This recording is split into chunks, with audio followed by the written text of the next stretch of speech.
Well, it was a terrific opportunity for us to have our project highlighted in the film, because I know that there were projects all over the country that deserve to be in the film, that there's a lot of things happening on the ground. And I think that that's what inspires me the most, is to hear about the projects all over the U.S. From coast to coast, that are community-based projects that are happening in specific places, whether it's the Florida Keys or a project in Cape Cod, or up in Washington with their resource councils. Lots of really good things happening around the country. And I think that what's going to be really important moving forward, and what we're hoping to do with the film, is link this to the National Ocean Policy that will help give these projects some political cover and some ability to kind of network and link them together. So I'm excited about where this film can take us as fishermen and resource users. Where did you start very quickly in the process? How many years ago did this council and this conversation begin? Our project started in 2000. Our project started in 2000. Yes, so we've been going for quite a while, and it started, as it often does in the fishing community, with some frustration over fisheries management, and then became a much deeper project over time when we realized that the problems were many, but they were linked together, and we needed to look at a holistic approach and an ecosystem-based approach. The media tells us the media is event-oriented. Our lives are process-oriented. And we have the sense about our country that there really is the red states, the blue states, that we're incredibly divided. Your community, where is it at this moment? Oh, our community has really come together around this project. I can't say it was easy in the beginning, because we're really talking about a project that works on a triple bottom line, economics, ecology, and equity, and with a strong focus on economics from the fisherman's perspective and conservation from the organization's perspective. Our organization has a board of 5 commercial fishermen that make all the decisions, but our work has been very strong in conservation. And that took a shift in thinking, but I think you kind of got a sense of that through the film. Maria Brown is the superintendent of the Gulf of the Farallones National Marine Sanctuary. Your thoughts about the film first? And my thoughts about the film actually go right into what Layla was saying, her comments. And my overall thought that I'm so happy to see is this new era of ocean stewardship that really comes home to me. And I think it's what we need in order to save the ocean. It's going to take a lot more than just the national government or state government getting involved. It really is going to take those local efforts that you're seeing in Port Orford, and citizens and communities coming together to protect the area of ocean that's close to them, that's their home. And what relates back to the film, what we're doing here in the San Francisco Bay Area, the sanctuary just finished a year process. It was actually over a year of bringing stakeholders together through our Sanctuary Advisory Council. We had a working group that dealt with ship strikes to whales and acoustic impacts, which Michael Jasny flew down from Canada to participate in. It was also local shipping company representatives, the shipping industry. It had researchers, the Marine Mammal Center, Cascadia Research from the north came down, who are experts in whales. All these different interest groups. It was the nonprofits, the researchers, industry came together, and they successfully came up with some really innovative solutions on how we can address ship strikes to whales in particular. And what I'd like to report is that we brought their recommendation to the Coast Guard, and the Coast Guard brought the recommendation to the International Maritime Organization in London. And we've requested that the shipping lanes coming into into San Francisco Bay be altered, that they extend further off the continental shelf, that they become a little bit narrower, and they're moved slightly away from areas like the Farallon Islands and the Point Reyes Headlands. And PRBO Conservation Science has done an initial analysis of the shipping lane change, and if it goes into effect, we will reduce the co-occurrence between ships and whales in the same place by over 70%. Mm-hmm. So if we're just, November is when it should go final through the IMO, the International Maritime Organization, and then come back for a federal rulemaking. But it's a success story of how communities can come together to address these issues and to have real successes. And Layla, I'm curious, I went to a Giants ball game last week. 2 lawyers, friends of mine, argued the entire way of how to get there, which direction, which street. Not as an attorney, but as a human being. What was your reaction to this? Not as an attorney. I was and am extremely grateful to have this film out in the world.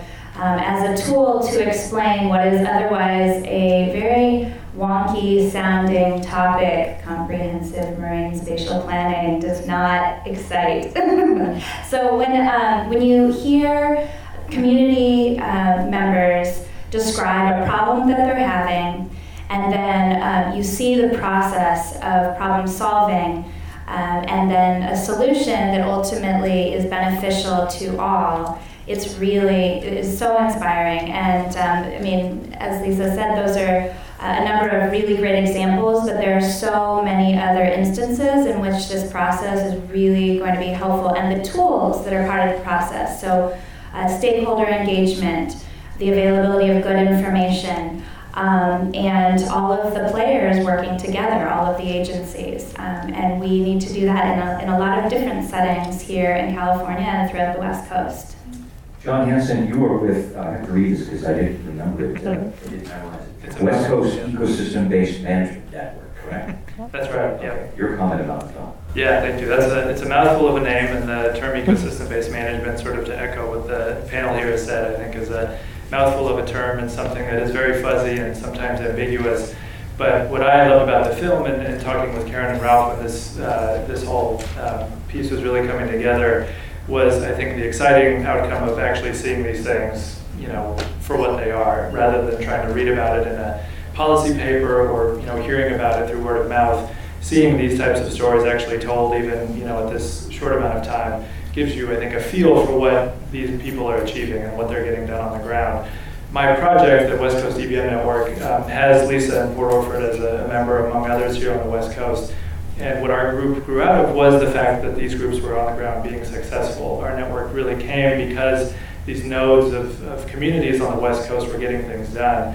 And this idea of ecosystem-based management, which has been around for quite a while, really tried to capture what they were doing, but then tell people what are they actually achieving, and then sharing that with one another. So our group has tried to let these communities talk to one another, learn about common successes and challenges and where there are tools to overcome them, and at the same time then flip the coin over and say, what are these other efforts happening state by state, regionally and nationally, that these groups can then maybe learn from and tap into. So I think, as the film pointed out, this is an exciting time. You have a new national ocean policy. You have a group on the West Coast, the West Coast Governors Alliance, and potentially a new regional planning body that's going to be up and running here. And I think the question is, how do groups like Port Orford and others on the West Coast that are in successful communities going to tap into those things and not just run away or put a wall up, but actually find those innovative solutions that this, I think, started to highlight, but really could flourish into something even much greater. Karen, I have one question for you, and then you guys are going to be next. I was doing a commercial once, 60 seconds, and I did it in 59. The producer said, "Oh, great, now we have a second to play with." And when it comes to editing, I edit very tightly. I wouldn't have changed one word in that film. It was brilliant, truly brilliant. You have a line in there, one line was something like the regulations came from on high. And a lot of what you all do, and particularly in government, there's this sense that it's so frustrating getting anything done. We're a part, where I live, there's a wetland restoration going on, and the agencies are always complaining about each other. So in other words, the government complaining about the government. And then you have the regulations and all the rest of it. And I think people get really turned off. So my question, what was it about these projects and these individuals that enabled them to toughen out over years, in many cases, to something that was ultimately successful? What did you see? What did you find? It takes a strong leader within the group of people. Lisa Cobb is a terrific example of that. Or Billy Causey in the Florida Keys, Dave Wiley, who had the idea that you could gather this data and we could overlay the layers and we could look at, wow, here's the ships right here, here are the whales right in the same place, no wonder why we're running into them. So it's the perseverance, like with anything, these things take a lot of time. So you need patience, perseverance, the personality traits, I think, to draw people together, to leave egos out of the room, to get people who are, Dr. Chris Clark and Mike Trammell. So Chris Clark was the acoustic guy, and Mike Trammell's from the energy company, and they told me, they were glaring at each other across the table when they first started working on coming up with a solution for the shipping lanes. And now they're like best of buddies and working on projects, multiple projects together. So it's a lot of things that come together that make these partnerships and collaborations happen. But those are some of the key elements, I think. Our project is fairly unique on the West Coast, but there are other projects emerging now that are working on the triple bottom line and on ecosystem-based management. John mentioned the West Coast EVM network.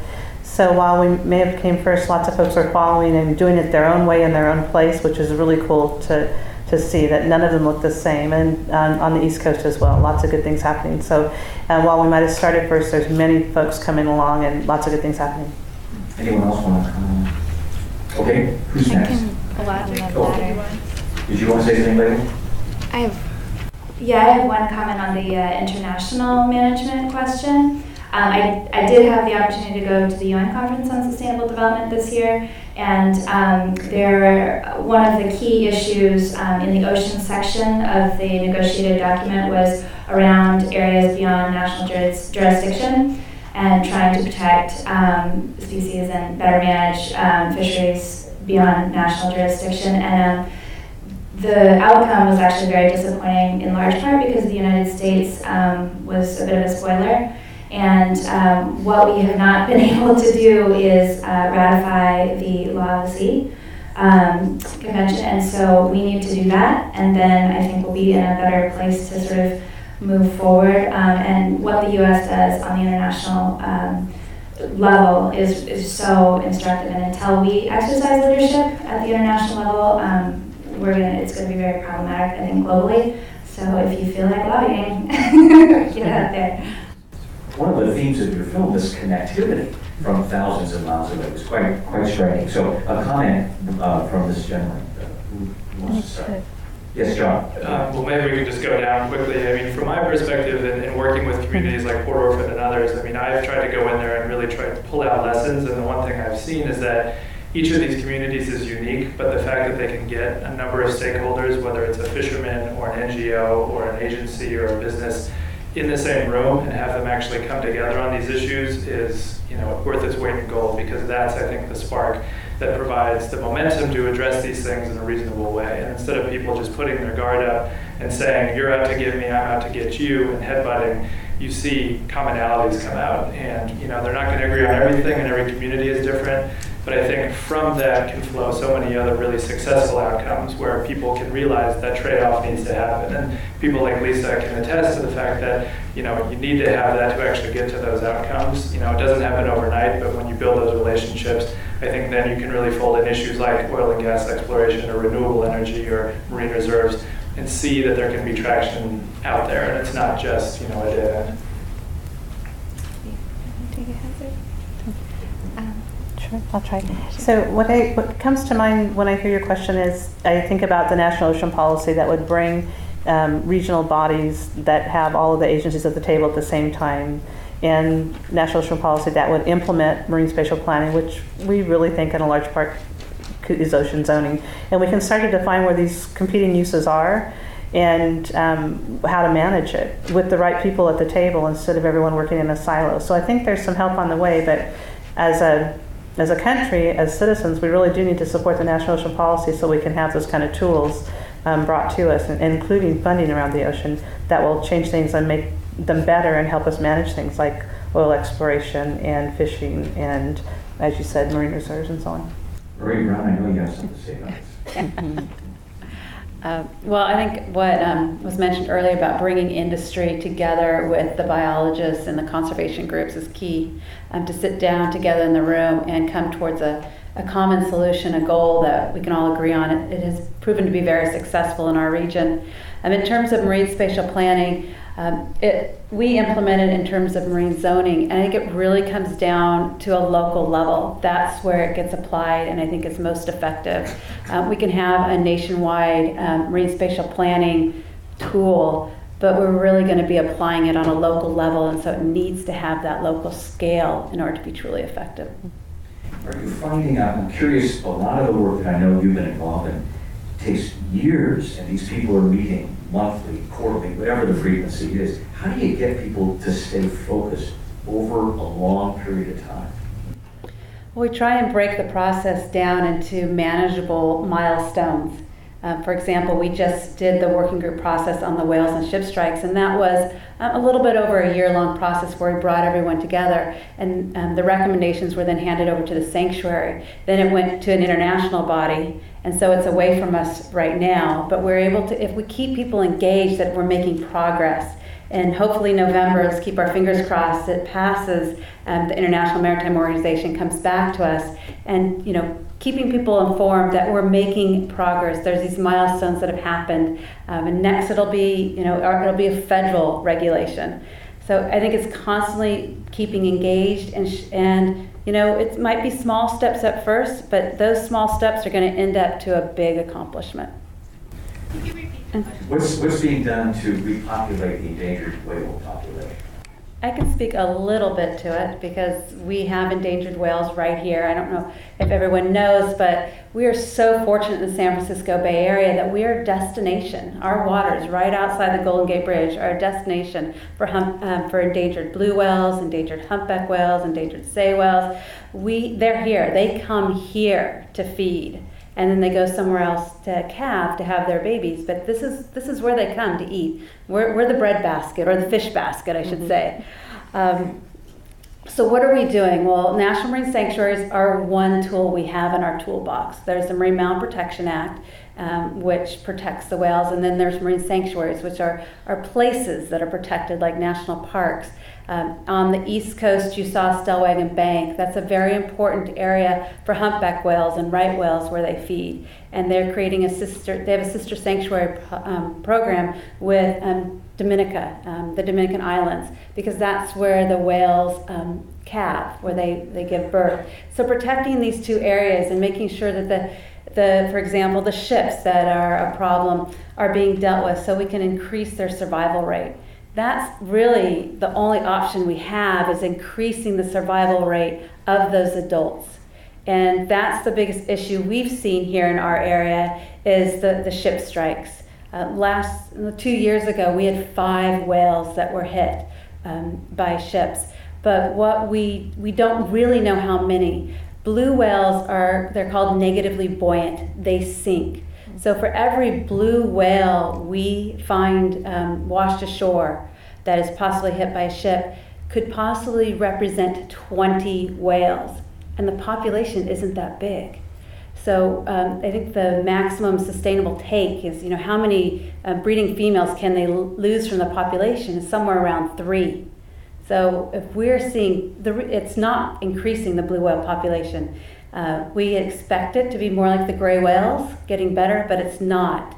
And we think it might be that they're getting hit by ships. So what we're trying to do is, protect the whales where we can. I appreciate the question very much. I'm going to say something directly to you, but I hope it makes a point, and forgive me if it's inappropriate. But I'm told all the time that communication is one of the most important things. How do we get people to a meeting? How do we get people more information? And the word shyness that you mentioned, and you're not shy, but people who are shy or who feel like, well, I can't really speak, or I'm uncomfortable, it's time people really get over, because the skill of communication is just a learned skill. And we need a lot more voices. From a media perspective, that's why they go to the same people. The one that says, I'm available 24/7, give me a call, you get a good quote from me. And we're not hearing the diversity of people. And diversity is really one of the key parts of life on Earth. You need to have that broader diversity, not only in species, but in human voices. So I would encourage you to speak out. The only person that I think has kind of the right to the last word or so is Karen Oswald. Karen. Thanks very much, Jerry. I'm sitting here thinking, okay, so I'm always on next steps. What are the next things we can do? And so one next step for everybody here is to think about who you can share this film with, who needs to see it, who you work with, or you teach with, or in your community. And then I just was wondering if everybody here had something to share about where do you see ocean planning and ecosystem-based management moving in the future? How do you see this unfolding? How is this going to start happening, in a broader level than it is right now? Each of you have 1 minute. All right, big question. I guess from my perspective, I think you captured it here, but that energy coming from local level efforts like Lisa's and others around the country, I think are a great starting point, because you see that these solutions are out there and that people can learn from them and capture things from them. And I think with that would come a lot of energy to support larger initiatives, whether it's happening at a citywide level or a state or a region or the whole country. I think that's where some of these things can really get sparked. And a tool like this is hugely effective because it gives you a taste of those things that are out there.